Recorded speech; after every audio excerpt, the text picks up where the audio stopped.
All right, so I should. Well, I guess first I'll talk about this recording. Um, there isn't much to record here, and I don't know if I should record people. I don't know if that's like illegal.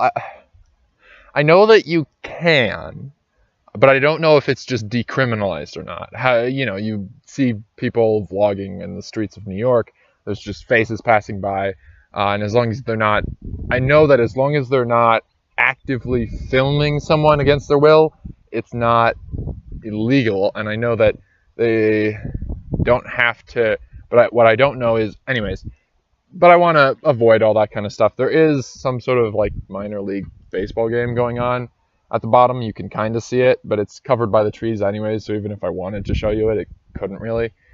So anyways, I figured I'd show you this well, it probably looks larger on the camera than it is, but it is pretty large, of a tree and then other trees, because there isn't a great place around here to record their streams. There are streams, but they're surrounded in tall grass and just completely uncomfortable to sit at. But I'm currently at a bench where I'm able to spread out. I've got my stuff nearby, so I'm perfectly happy. And if I get uncomfortable with this metal seat, I can go anywhere around this area I'm in and just kind of plop down in this nice green grass here. So I'm gonna see if this works as a video. That said, if you much prefer streams, or at least you much prefer I show you things like interesting landscapes rather than just like trees at a park that could be any park in North America, then I will. But if this works out, I much prefer it because it'll make video making just that much easier. So that explanation over. I should preface that I'm going to be blunt in this. I don't know how blunt I'm going to be in the title, but because I know a lot of people can see the title and go in already angry and disagreeing with a person. Even if they agree with them, they can disagree by instinct because they think by their title that they're an opponent, so they'll view everything from that perspective, which makes being a moderate hard. Not that I'm exactly planning to be here, but I know that a lot of moderates have been screwed up by people viewing their titles and thinking like, oh, this person's against me, and then not changing the opinion because there wasn't anything telling them, oh no, they just worded it wrong, they're totally on my side, because they were trying to be neutral. So it made neutral look like an opponent. So I don't know how I'm going to title this, but in my speech, I'm going to be blunt about this. The issue at hand is, should fat people pay more on airplanes? And I have my for reference, I don't think I'm going to put this in the description because honestly, there's 100 different articles about it. You can Google it. What I'm actually using is debate.com, only because I wanted to have a more user-generated debate rather than just a reporter who's being paid to be at least pretend objective, and so they have to put in both sides of the issue and they have to play to whichever side they think is the majority. In this, it's just straight, people can talk and people can vote up comments. So, yeah. This issue on debate.com, it actually got, and this was surprising, I thought this would be a little closer to half-half, but actually 85% of people think that fat people should pay more to be on airplanes. I think the word they keep using is obese, but since that's a medical term, I'm not going to use it, because that's not, I think, what people are actually talking about. They're not saying, oh, should obese people, they're saying people who weigh whatever that individual thinks of as fat when they say fat. Obese might be the more politically correct term, but to use the term as it's actually intended, as it's technically defined, would not just specify the people. It would be too specific for this context. So I was surprised to find out that 85% said yes, but I did remember that hearing about how debate.com has some pretty distinct biases. I can't remember what they are. I looked up to see if they're distinctly conservative or Democrat, or liberal. those two aren't exactly what they theme themselves as, but trying to find out if they're distinctly conservative or liberal. And I couldn't really find anything on that. So I do remember hearing that they have some biases. I just can't remember what they are at this point. So that might be one of them. Maybe they're super body conscious. But anyways, the debate itself seems to be fairly equal. It's just which comments get shoved up to the top because people agree with them the most. The thing is, the main argument for pro seems to be from debate.com, more or less that, well, one of the main arguments that I see a lot of people agreeing with is more or less either it comes down to it conveniences the majority, so needs of the many versus needs of the few, which if you want to be utilitarian about this, which you can argue whether or not a country should base its laws off how utilitarian they are, but you also have to admit that at least countries which have been created after the Enlightenment era have been a lot more utilitarian than most. So, yeah. I think that anyways, I'll just go to the second argument, which seems to be more or less, if we're going full utilitarian, why don't we just go off of numbers, which insists that since you pay for however many pounds of luggage you have, you might as well just pay for, they don't seem to be saying that you should pay for your total amount, but they seem to think that you should pay for more individually. So your seat, setting some definite number, but I think I might be adding more to their arguments than they had. But anyways, the way I interpret this argument, since I see it in a couple different people in a couple different ways, is that pretty much it should be, since you get a certain number of pounds of baggage for free, or at least for the set amount for that many bags, and then you can pay for another bag and that amount is free, but then every pound you go over that amount for individual bags costs more. I think it seems that people think that they should just adopt that system for seating. So saying something like 250 pounds or something like that, or maybe they want to say 200 pounds, or maybe they want to say 100 and make every individual person pay more. The main argument, I think, coming from the other side seems to be more or less what you're doing is body discrimination, saying that would count as body discrimination. You shouldn't be able to say this person needs to pay more to do this thing which everybody has the right to do than this other person. Nobody seems to really be drawing the line which I connect when I hear arguments like that, which is more or less racism. The way I hear this, it sounds pretty much like white people deciding how black people should, or generally colored people, because I think Asians counted in as that as well. But more or less one people deciding how another people should act, maybe quote unquote for their own good, maybe not. In this case, it seems to come down to like it's not fair. There was one of the main comments had a anecdotal story about how apparently he sat next to a heavily obese woman. This woman going on a business trip, I think. Anyway, she was on a plane. She sat next to an obese woman. The people or the staff on the airplane didn't think that the obese woman could safely just sit in one seat, so they made the woman get up and get off, and she ended up needing to pay for an addition, pay for more, or pay for a hotel, and then all the stuff. They gave her a free airplane ticket, but it was the next day, and she had to figure all that out.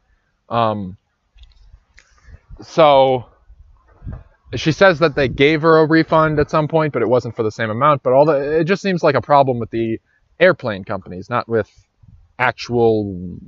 this argument. But that said, I think that Anecdotal arguments like that have a lot of legitimacy in this case because they represent a strong side of the issue. They want to say that why should I be inconvenienced for another person's actions?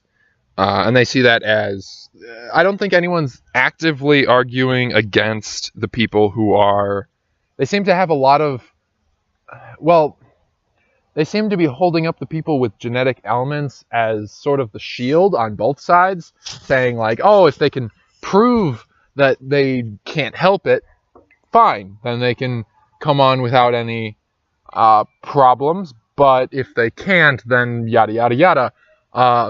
With the anti-side saying, like, no, you can't do this because that would be discrimination against the disabled, which is very taboo in this era, in Western culture in general at this point, for good reason. But I think that in my own arguing on this topic, I kind of want to set people with a legitimate reason to be obese aside, because I think this more comes down to an issue of choice.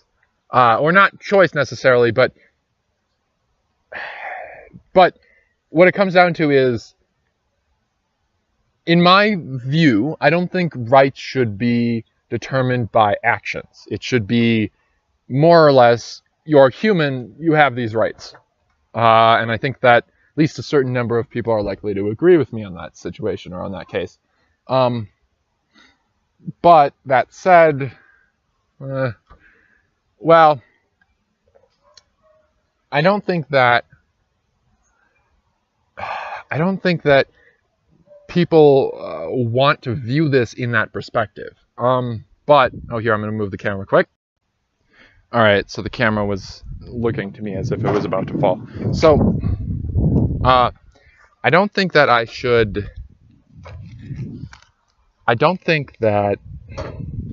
people want to view this from a perspective of pure rights. They want to view it from a perspective of actions and discrimination. Again, I think I'm weird in that I tend to view every issue from its fundamental standpoint. So, or most issues anyways. So what does this say about our view on rights? Are they directly caused by actions? So, for instance, in the book, it's not the first time I brought up this book, Starship Troopers or Super Troopers or Star something Troopers. Anyways, in the book, not the movie, they describe, I don't know what they do in the movie. In the book, anyways, they describe the civilization that they come from, which was created after some sort of world collapse, and it's a successful, apparently, world government of Earth, which is to be commended. But the way they did it is that they pretty much said, the only people who really count are veterans and active soldiers, but active soldiers and veterans. They didn't seem to actively discriminate against those who weren't veterans, but it seemed to be that you gain voting, you gain additional rights, you gain additional privileges, you gain a whole bunch of stuff if you're a veteran. And that's how they determined it, because the world was rebuilt by a whole bunch of veterans who decided, like, no, we need the best parts of our society to run the society, which is, it's not a new concept. But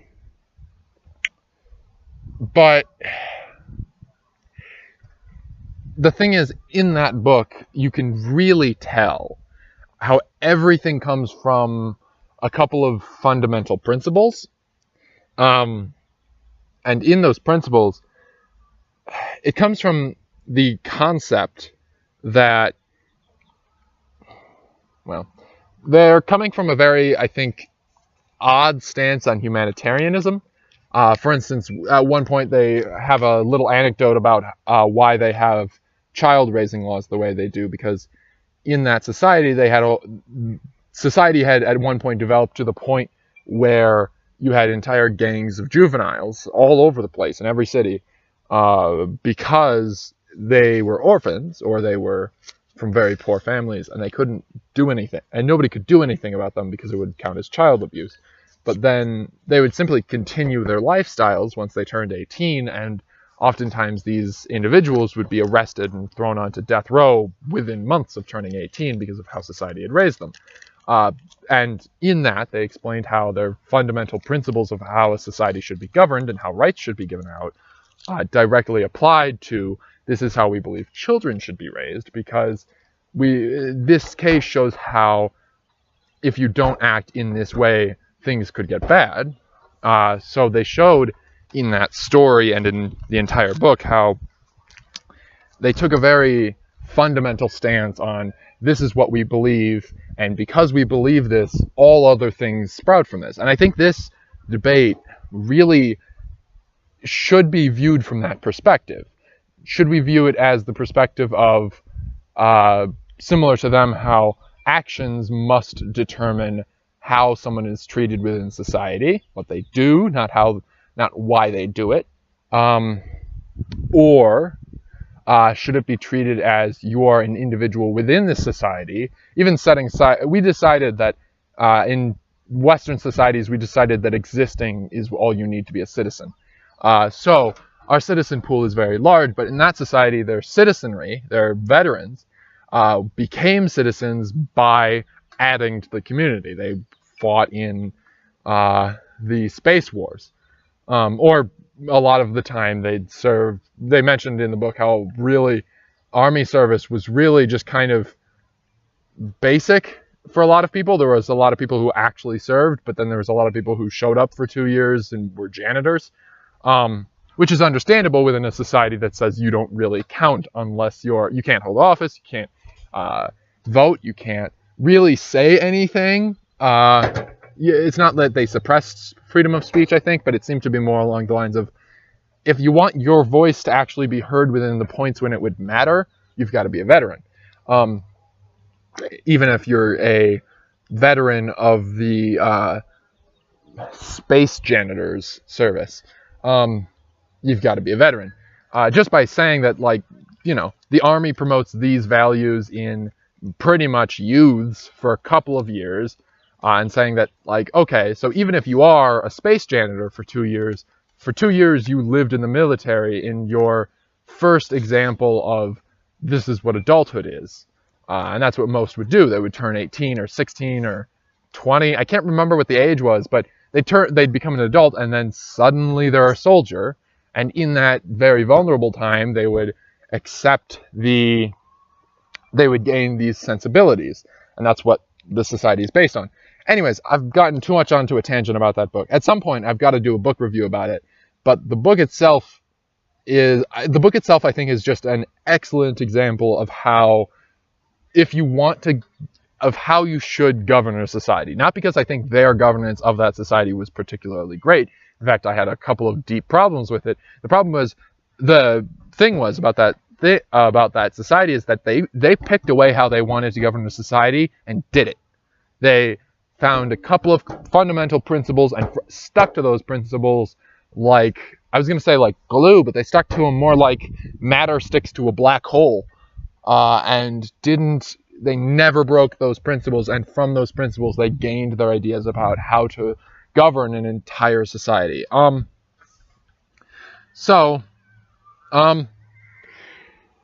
This debate, we really need to view it from a perspective of, and I think this answers the question, so I can't give an answer. I can only give the way I want to view our society. But if you have to say to yourself which way, or maybe in the comments, that'd be nice, which way you think, I really shouldn't make these demeaning comments about this channel. For all I know, by the time this video comes out, I'll have 10 billion subscribers and 100 billion comments on every video, and there will be no reason to remind you guys to comment because it won't be a problem. But maybe not, probably not. Yeah, so we need to decide, are we going to view this from the perspective of your actions determine how you are viewed and how you are treated within society, which would say that you could theoretically be thinner. You have no medical reason not to. Although you are perfectly free to choose to not be thinner, you could theoretically do it, even if we prove that it would be harder for you than for some other people to become thinner or fatter. it would be, you are theoretically capable of living this lifestyle. You have chosen not to, so so that is your choice. You are going to pay the social and financial losses for that. The social, of course, nobody can control, and the financial would simply be that you'd either have to pay for a second seat, or you'd have to pay for a larger seat, or something like that. You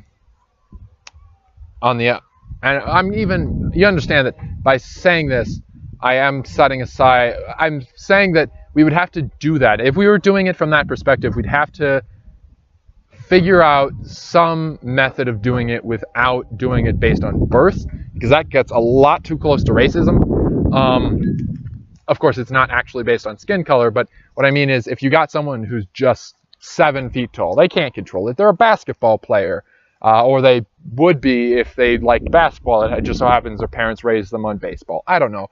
But they're 7 feet tall anyways, and they're skinny for their height, but they're 250 pounds. So we'd have to figure out some method of not punishing people like that. That said, it might still be a good idea to voluntarily offer those people maybe a discounted larger seat if that was the way things would go. Because I don't know about you, but I rode on I forgot what airline it was, but I'm moderately tall, not very. I'm sort of average for tall. I'm above 6 feet, but I'm not anything crazy. I don't want to describe myself too much though. But anyways, the thing is, I rode on an airline where I remember Googling like why it was so uncomfortable, and I found out it was because the airline, they'd set up their seats for the average person, which includes of all cultures, which means you got like the billions from Asia, which are genetically predisposed to be shorter and smaller. As a result, their average idea of an average person was like 5'6". So as a result, everything felt like a 5/6 scale to me. Like I tried to rest my head, but instead I was resting my neck on the headrest. I tried to lean against the side of the wall because I had a window seat, and that didn't work because the wall was curved in, so I couldn't do anything. Either way, it was an awful experience, and I had to fly that plane back, but I ended up getting a bigger, more expanded seat because they have some thing where you can pay more. And I can tell you that was not a fun experience. But if we are to punish people for purely just being born tall, especially those being taller than I am, then you've got problems. It's the same as if we were to reward people for just being small. There's another problem, which is that whether or not to have a minimum as well.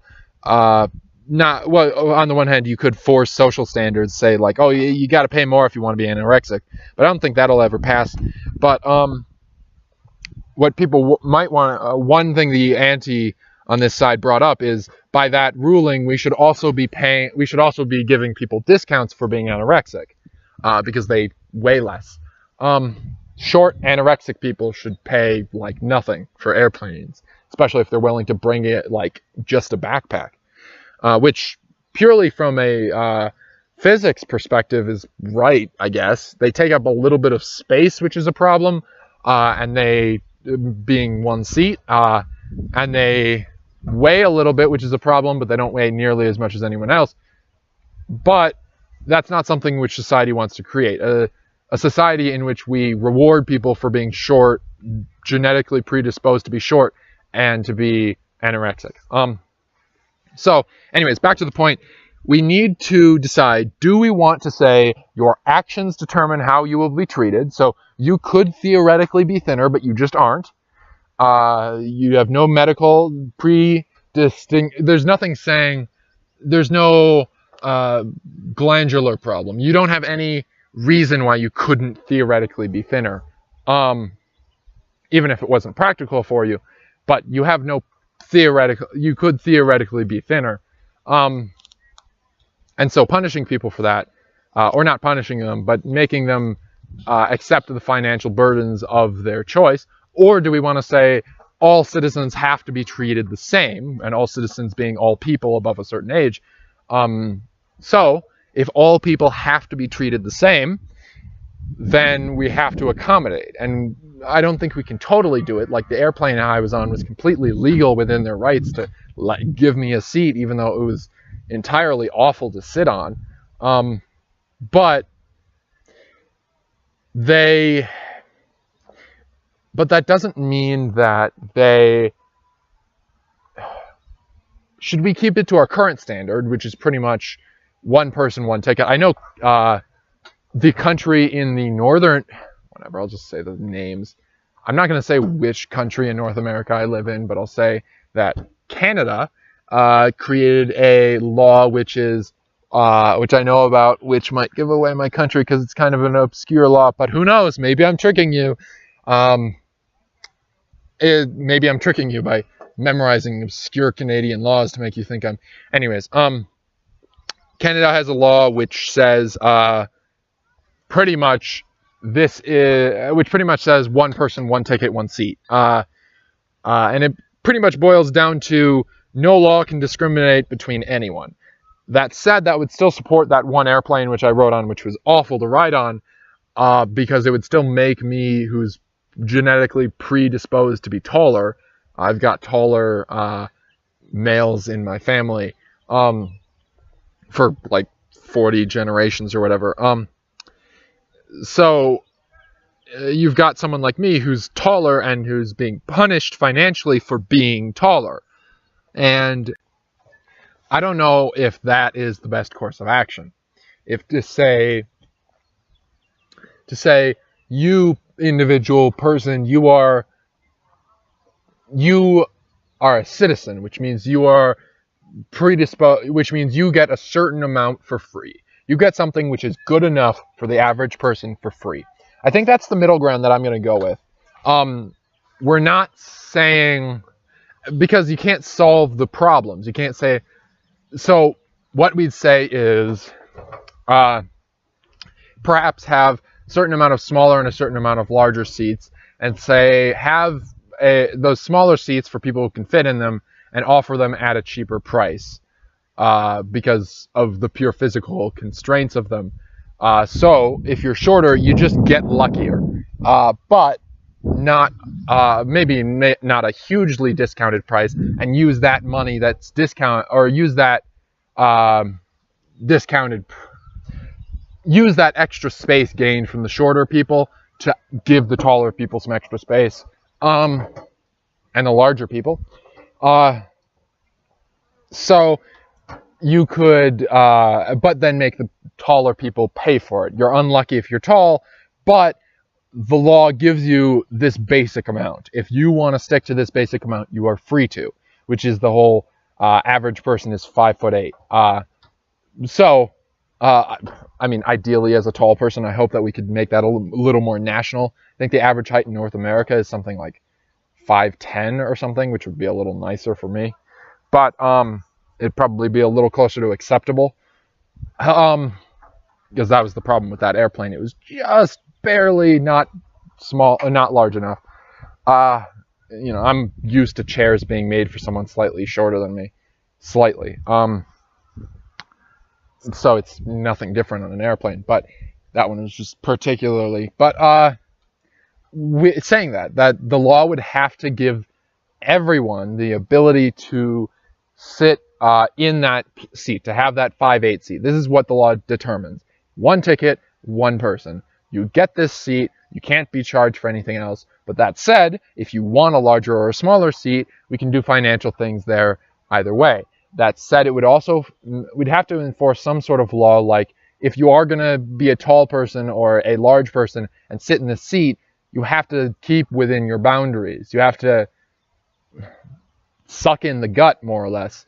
You can't you can't have another individual kicked off the flight because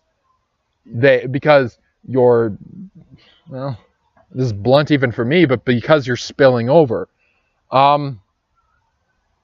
So, yeah, that's the best thing I can come to. Sort of a middle ground, but still, it wouldn't make fat people pay more, but only if they're willing to be incredibly uncomfortable. So, yeah, they would pay more, but it would still have the veneer of choice. They would choose to pay more. even if it's not practically true. Of course, then you'd have to find some way to like subsidize or more or less just make a law saying that the airplane has to give a bigger seat to handicapped people or to people with genetic predispositions for those things. Or maybe just lump them in with tall people and say, you might have a genetic predisposition, so we're basically treating you as a tall person, tough luck. That could work, although you'd still have to give disabled people something. You can't say tough luck, you've got a broken leg, shove it into the seat anyways. Or even more, you've got a missing leg. So yeah, that's the best answer I can come to, and it's a vague one. So enjoy the generalized outro.